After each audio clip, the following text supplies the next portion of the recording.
এত বড় একটা ছুটি আসলে নর্মালি আমরা ঈদে পাই না, এত বড় এত দিন ছুটি। সো সবাই মিলে প্ল্যান করলাম যে একটা বাংলা মুভি দেখবো। দাগি দেখতে এসেছি। নিশোর অ্যাক্টিং আমরা সবাই খুব পছন্দ করি।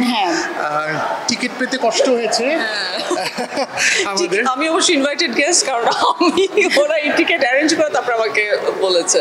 বাট টিকিট পেতে ক্রাইসিস ছিল, বাট আমরা বিভিন্ন মানুষকে ফোন করেছি আমাদের টিকিট প্রয়োজন। অবশেষে টিকিট পাওয়া, আসলাম দেখতে। আশা করি আমাদের ভালো লাগবে। এখন তো সব অ্যাক্টর অ্যাক্ট্রেসরা অনেক ফ্যাশনেবল, তারা পোশাক নিয়ে ভাবছে, ভালো পোশাক পরছে। আমরা খুশি যে তারা সুন্দর করে একটা চেঞ্জ এনেছে, ডিজাইনারদের কাপড় পরছে। আমার কাছে মনে হয় নতুন জেনারেশন এটা এনজয় করছে। স্টাররা আসলে বুঝতে পেরেছে যে ভালো পোশাক একটা অ্যাক্টরকে অনেক ডেভেলপ করে দেয়, এগিয়ে নিয়ে যায়। সো আমার কাছে মনে হয় যে এটা একটা গুড ইনিশিয়েটিভ আর কি, যে ফ্যাশন এবং স্টার মুভি এই জিনিসটা কিন্তু হচ্ছে মানে স্টার মানে সেলিব্রিটিদের নিজে থেকে না হয়, বরং যদি এটা ইন্ডাস্ট্রি থেকে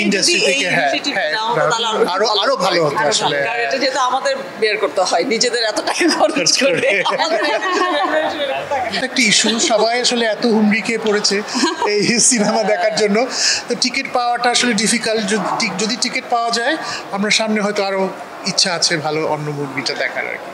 আসলে ওয়ার্ল্ড ওয়াইড তো আসলে ফ্যাশনটা চেঞ্জ হয়েছে, শুধু বলিউড না আর কি। আপনি অন্যান্য দেশের ইয়েতেও আসলে কালচারটা একটা জেনারেশন ক্যারেক্টার ওয়াইজ কাপড় পরছে।